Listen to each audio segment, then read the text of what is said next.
I'm working on a bit of a project. I'm putting new tires, front tires on the 316. They have tubes in them, but I don't think these tires have been off in 20 years.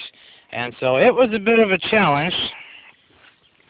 And I don't have a bead breaker for this style of tire that just has the one stud axle going through, with that about an inch diameter or so. I don't have a bead breaker for that. So what I'm doing is just cutting out the tire, you know, and once you put your sawzall to it, you're obviously at the point of no return, but that's alright. Cut that out. So I'm just left with this, a bit of rubber around. This bead would not break for nothing.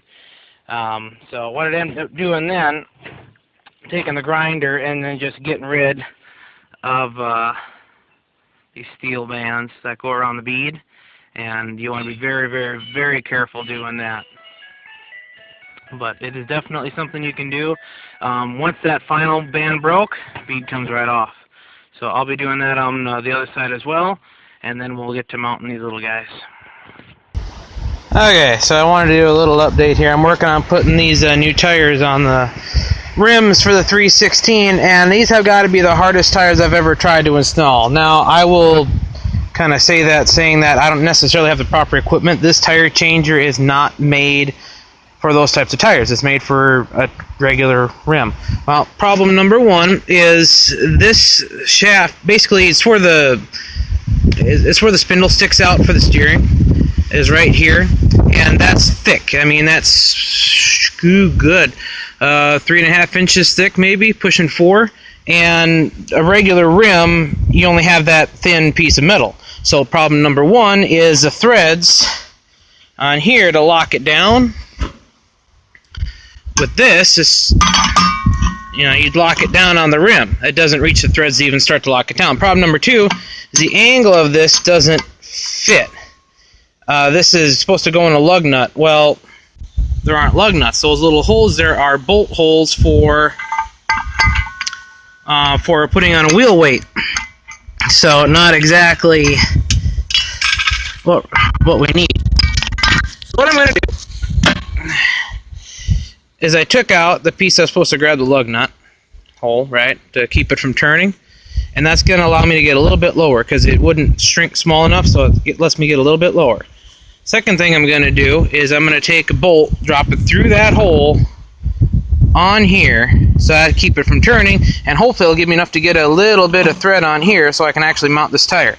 I also had to knock the bearings out because there was no way that was going to fit on this shaft with the bearings still in. So we'll give this a shot here, and I'll let you know how it works here in a minute. Okay, so that was still one of the more difficult tires I've ever had to put on. It did not want to go. Finally got it on. The vice grip here, what that just does is once you kind of grab it down, it keeps the tire from kind of sliding. I'll try to get a picture of that, but I'm sure you can find it on YouTube or the net or something. Kind of a common practice. I only bite on that tiny little bit on the end. That's not where your air seal is. Your air seal is on this surface primarily. So it's not a big deal to even mar up a tiny little bit on that rim. In fact, once this is aired up, nothing will be in contact with that rim. So it works out okay. But otherwise, this worked all right. A matter of you do what you got to do, I guess. But we're able to get that on, so I'll just leave this kind of set up like this, get the other tire on, and that way we can get the new shoes on the 316.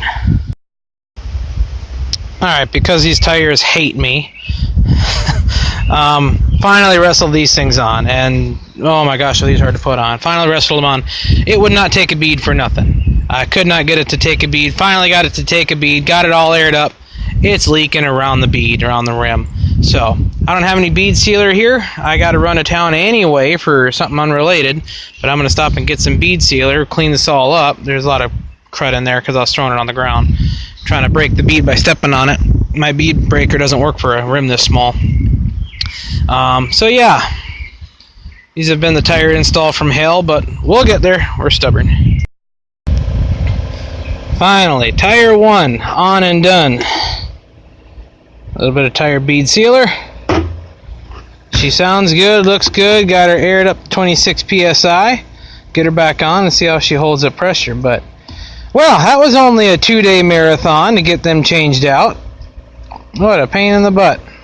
But we're stubborn, we got it. I just got to do the other one, and then I'll follow up with how it looks on the tractor. Okay, that only took 2 days, but they're finally on. So they look real good.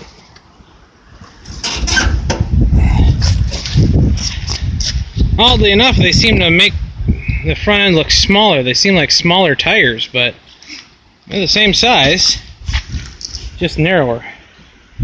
But I don't know, makes the front end look a little weird. I'll get used to it. Second one went on a lot easier than the first one, just because I figured out all the little tricks of these godforsaken tires. But I just drove it for 100 feet and cranked it in the dirt a couple times. And this is with it cranked kind of hard here. Actually, this is we're getting a lot of rain, and you can see how it digs in. It'll push you over. That's what I'm looking for. So, good match to the Carlisle True Powers I got on the back. Well, that's another project done. On to the next.